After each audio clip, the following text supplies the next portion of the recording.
Railway திட்டங்களில் தமிழக அரசு பொய் சொல்வதாக முன்னாள் அமைச்சர் ஆர்.பி. உதயகுமார் குற்றம் சாட்டியுள்ளார். மதுரை மாவட்டம் சமயநல்லூரில் நடைபெற்ற அதிமுக திண்ணை பிரச்சார கூட்டத்தில் பங்கேற்று பேசிய அவர், தமிழகத்தில் ரயில்வே திட்டங்கள் புறக்கணிக்கப்படுவதாக முதலமைச்சர் ஸ்டாலின் பிரதமருக்கு எழுதிய கடிதத்திற்கு தேவையான 4326 ஹெக்டேர் நிலத்தில் வெறும் 1052 ஹெக்டேர் 24% நிலத்தை மட்டுமே திமுக அரசு ஒப்படைத்துள்ளதாக குற்றம் சாட்டினார். மேலும் நிலம் கையகப்படுத்த மத்திய அரசு ரூபாய் 1465 கோடி வழங்கியும் மாநில அரசு நிலத்தை கையகப்படுத்தாமல் திட்டங்களை தாமதப்படுத்துவதாக கூறிய அவர், இதற்கான ஆதாரங்கள் சமூக வலைதளங்களில் வெளியாகி முதலமைச்சரின் முகத்திரையை கிழித்துள்ளதாக சாடினார். நிலம் கையகப்படுத்துவதற்கு நிதி ஒதுக்கவில்லை என்று முதலமைச்சர் கூறுவது பச்சை பொய் என்று மத்திய நிதி அமைச்சர் அவர்கள் கடிதத்தின் மூலமாக இன்றைக்கு சமூக வலைதளங்களிலே ஆதாரத்தோடு வெளியிட்டிருக்கிறார். நிலம் கையகப்படுத்தும் பணிகள் தமிழக அரசிடம் நிலுவையில் உள்ளதாலே பல முக்கிய திட்டங்கள் தாமதமாகி வருகிறது. இவங்க முறையா நிலத்தை கையகப்படுத்தி கொடுத்திருந்தா நம்ம தமிழ்நாட்டிற்கு வளர்ச்சிக்கான ரயில்வே திட்டங்களை மத்திய அரசு செயல்படுத்துவதற்கு தயாராக இருக்கிறது. பாஜக ஆளும் மாநிலங்களில் சிறுபான்மையினரின் நிலை என்ன என்று கனிமொழி எம்பி கேள்வி எழுப்பியுள்ளார். மதுரையில் திமுக தேர்தல் அறிக்கை தயாரிப்பு குழு தலைவர் கனிமொழி கருணாநிதி மக்களின் கோரிக்கைகளை கேட்டறிந்தார். பின்னர் செய்தியாளர்களிடம் பேசிய அவர், பாஜக ஆளும் மாநிலங்களில் சிறுபான்மையினரின் பாதுகாப்பு கேள்விக்குறியாக உள்ளது என்று சாடியதோடு, தமிழகம் சிறுபான்மையினருக்கு மிகவும் பாதுகாப்பான மாநிலம் என்றும் கூறினார். மதுரை எய்ம்ஸ் தாமதத்திற்கு தமிழக அரசு காரணமல்ல என்று தெரிவித்த எம்பி கனிமொழி, மத்திய அரசு நிதி ஒதுக்காததே இதற்கு காரணம் என்றும் கூறினார். தாராபுரத்தில் மாணவர்களுக்கு இலவச மடிக்கணினிகளை வழங்கி அமைச்சர்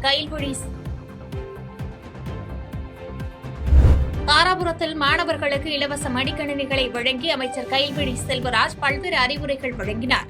திருப்பூர் மாவட்டம் தாராபுரத்தில் உலகம் உங்கள் கையில் திட்டத்தின் கீழ் அரசு கல்லூரி மற்றும் ITI மாணவர்கள் 187 பேருக்கு இலவச மடிக்கணினிகளை அமைச்சர் கைல்விழி செல்வராஜ் வழங்கினார்.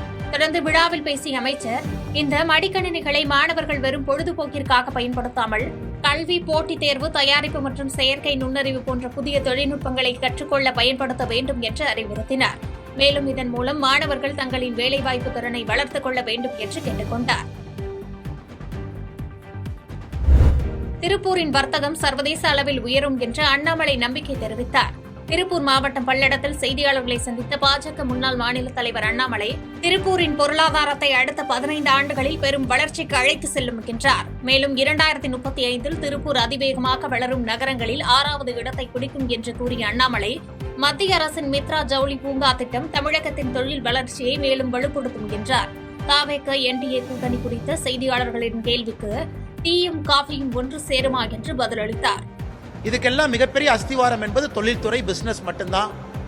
இன்னைக்கு திருப்பூர் மட்டுமே டெக்ஸ்டைல் அலைடு செக்டர்ஸ், ஒருங்கிணைந்த டெக்ஸ்டைல் இண்டஸ்ட்ரி கிட்டத்தட்ட 1 மில்லியனுக்கு மேற்பட்ட வேலை வாய்ப்பை உருவாக்குறாங்க. இந்த 2 ட்ரேட் ஒர்க் அக்ரிமெண்ட் நம்ம பார்க்கும் பொழுது 2030 இன்னும் 4 ஆண்டுகள் முடியும் பொழுது இன்னும் 50%, இன்னும் 5 லட்சம் பேர் திருப்பூரை ஒட்டி மட்டுமே அவர்களுக்கு எக்ஸ்ட்ரா வேலை வாய்ப்பு ஜென்ரேட் ஆகக்கூடிய ஒரு விஷயத்தை நம்ம பார்க்குறோம். 1 மில்லியன் 10 லட்சத்திலிருந்து 15 லட்சமாக இந்த வேலை வாய்ப்பு ஃபார்மல் எம்ப்ளாய்மெண்ட் உயரப்போகுது. அதே போல திருப்பூரினுடைய எக்ஸ்போர்ட் செக்டர் இன்னைக்கு 40,000 கோடி ரூபாய் ஏறத்தாழ இருக்கிறோம். டொமஸ்டிக் மார்க்கெட் 40,000 கோடி ரூபாய் இருக்கிறோம். மொத்தமாக திருப்பூரை பொறுத்தவரை 80,000 கோடி ரூபாய் இன்னைக்கு தொழில்துறை திருப்பூர் இருக்கு. வாணியம்பாடியில் நேரிட்ட விபத்தில் தந்தை கண்முன்னே 5 வயது சிறுவன் உயிரிழந்தது பெரும் சோகத்தை ஏற்படுத்தியுள்ளது. திருப்பத்தூர் மாவட்டம் வாணியம்பாடி அருகே விவசாயி இளையராஜா தனது 2 குழந்தைகளுடன் இருசக்கர வாகனத்தில் சென்றபோது எதிரே லாரி ஒன்று எதிர்பாராத விதமாக மோதியது. இதில் 5 வயது சிறுவன் சந்தீஷ் தந்தை மற்றும் சகோதரி கண்முன்னே லாரி சக்கரத்தில் சிக்கி உடல் நசுங்கி பரிதாபமாக உயிரிழந்தார். இதை அறிந்து அங்கு குவிந்த உறவினர்கள் விபத்தை ஏற்படுத்திவிட்டு தப்பியோடிய ஓட்டுநரை உடனே கைது செய்ய கோரி சாலை மறியலில் ஈடுபட்டனர். தொடர்ந்து அங்கு விரைந்த போலீசார் பேச்சுவார்த்தையில் ஈடுபட்டதோடு விபத்து ஏற்படுத்திவிட்டு தப்பி ஓடிய ஓட்டுநரை தேடி வருகின்றனர்.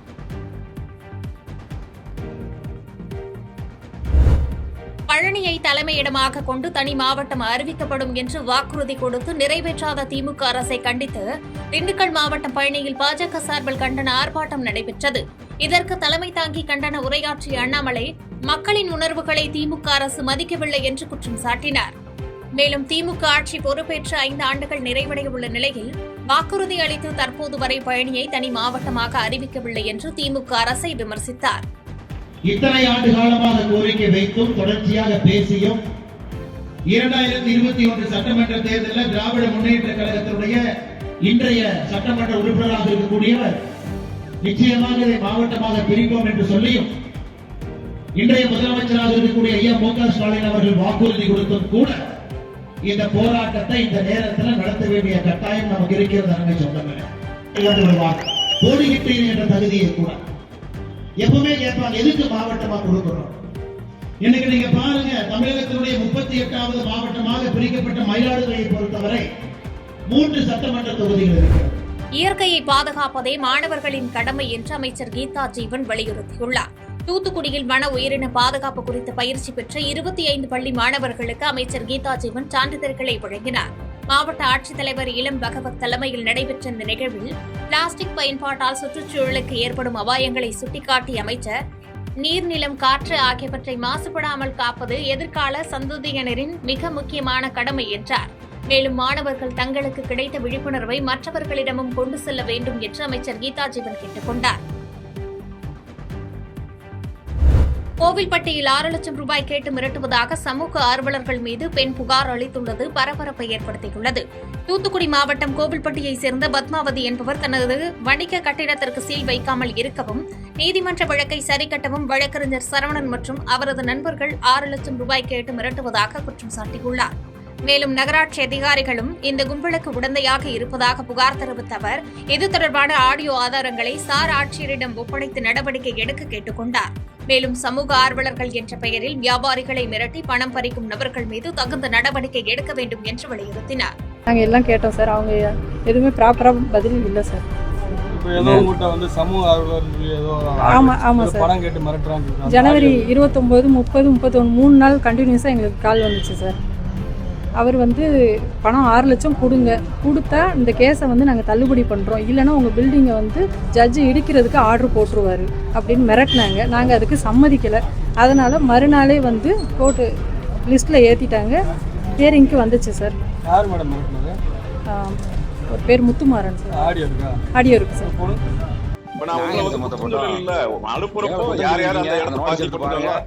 அந்த நோட்டீஸ் பாருங்க, யார் யார் பாத்திய போட்டிருக்கா. நீங்க வாங்கிட்டீங்கன்னா நீங்க தானே ஓனரு, நீங்க தான் பாக்கணும். உங்க இடத்துக்கும் அவங்களுக்கு தான் பிரச்சனை. யார் உங்களை இடைஞ்சல் பண்ணாரோ அவர் தான் கேட்க. நீங்க அப்ப நீங்க அதை முதலில எடுத்துட்டு வாங்கிருக்கணும். சரி விடுங்க, அதெல்லாம் சொல்லிடுறேன். இல்ல அவர் அந்த கேஸ் விஷயமா எல்லாம் காம்ப்ரமைஸ் பண்ணி முடிக்கிறதுக்கு வாய்ப்பு இருக்குமான்னு கேட்க சொன்னாப்ல. அது விருப்பமா இருந்தீங்கன்னா அவர் உங்களோட பேசணுங்கிறாப்ல அப்படின்னு மட்டும் சொல்லுங்க. விருப்பப்பட்டாதான் நம்ம போன்ல நானே கூட பேசிக்கிறேன். நம்பர் மட்டும் கொடுங்க, நம்ம பேசிக்கிறேன். சரி, நான் கேட்டு சொல்றேன். கேட்டு சொல்றீங்களா? இது யார் நம்பரு? இது ஏன் நம்பர் தான். சரி, நான் கேட்டுட்டு சரி சரி சரி.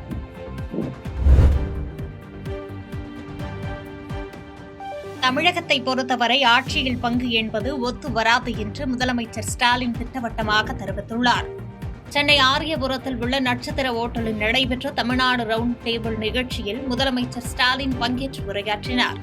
அப்போது தமிழகத்தில் திமுக ஆட்சியிலேயே நீடிக்கும் என்றும் ஆட்சியில் மற்ற கட்சிகளுக்கு பங்கு என்ற பேச்சுக்கே இடமில்லை என்று தெரிவித்துள்ளார்.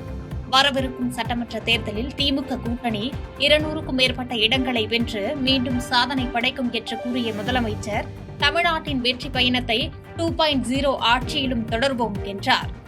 மேலும் திமுக காங்கிரஸ் இடையே குழப்பம் இல்லை என்று கூறிய முதலமைச்சர் ஸ்டாலின், கூட்டணியில் குழப்பம் என திட்டமிட்டு பரப்பப்படுவதாக சாடினார். 2021 சட்டமன்ற தேர்தலை விட இந்த தேர்தல் கடினமாக இருக்காது என்று கூறிய முதலமைச்சர், நிறைய சாதனைகளை செய்திருக்கிறோம், அவற்றை மக்களிடம் எடுத்து கூறி நிச்சயமாக வெற்றி பெறுவோம் என்றார். இப்படி எந்த புள்ளி விவரம் எடுத்துக்கிட்டாலும் தமிழ்நாட்டு டாப்ல இருக்கு. அதனாலதான் 65க்கு மேற்பட்ட ஒன்றிய அரசு விருதுகள் தமிழ்நாட்டை தேடி வருது. இப்படி ஏராளமான புள்ளி விவரங்களை என்னால் பட்டியலிட முடியும். இதெல்லாம் சாதாரணமாக நாங்கள் சாதிச்சுடல. ஏராளமான மக்கள் நல திட்டங்களை செயல்படுத்தி எதிர்காலத்துக்கான முதலீடுகளை செஞ்சு அச்சீவ் பண்ணியிருக்கிறோம்.